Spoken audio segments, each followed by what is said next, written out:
കോതമംഗലം മുനിസിപ്പാലിറ്റിയിൽ മികച്ച പോളിംഗ് ആണ് രേഖപ്പെടുത്തിയത്. ഭരണം ഉറപ്പായും നിലനിർത്തുമെന്ന് LDF നേതാക്കൾ അവകാശപ്പെട്ടു. എന്നാൽ മികച്ച ഭൂരിപക്ഷത്തോടെ ഭരണം തിരിച്ചുപിടിക്കുമെന്നാണ് UDFന്റെ അവകാശവാദം. കോതമംഗലം മുനിസിപ്പാലിറ്റിയിലെ 33 വാർഡുകളിലും ഉയർന്ന പോളിംഗ് ആണ് രേഖപ്പെടുത്തിയിട്ടുള്ളത്. വോട്ടർമാർ ഏറെ നേരം ക്യൂ നിന്നാണ് പല ബൂത്തുകളിലും വോട്ട് രേഖപ്പെടുത്തിയത്. പോളിംഗ് സമയം അവസാനിച്ച ശേഷവും ചില ബൂത്തുകളിൽ വോട്ടർമാർ ഉണ്ടായിരുന്നു. ടോക്കൺ നൽകി മുഴുവൻ പേർക്കും വോട്ട് രേഖപ്പെടുത്താൻ അവസരം നൽകി. പകുതിയോളം പേർ ഉച്ചയോടെ വോട്ട് രേഖപ്പെടുത്തിയിരുന്നു. മുനിസിപ്പാലിറ്റിയിലെ ഭരണം LDFനും UDFനും അഭിമാന പ്രശ്നമാണ്. ശക്തമായ മത്സരം 33 വാർഡുകളിലും കാഴ്ചവെച്ചുവെന്നാണ് നേതാക്കൾ അവകാശപ്പെടുന്നത്. LDFന് ഭരണം തുടരാൻ കഴിയുമെന്ന് CPM ഏരിയ KA ജോയി പറഞ്ഞു.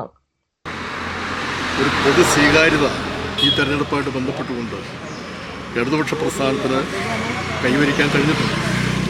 രണ്ട് പ്രധാനപ്പെട്ട കാര്യങ്ങൾ.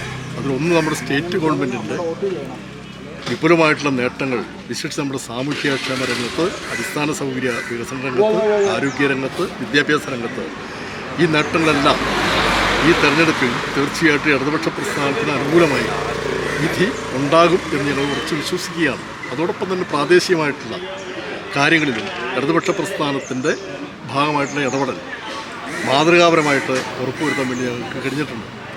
UDF ഭരണം തിരിച്ചുപിടിക്കുമെന്ന് കോൺഗ്രസ് നേതാവ് ഭാനുമതി രാജു പറഞ്ഞു. LDFനേക്കാൾ മികച്ച നേട്ടം കൈവരിക്കാൻ UDFന് കഴിയും.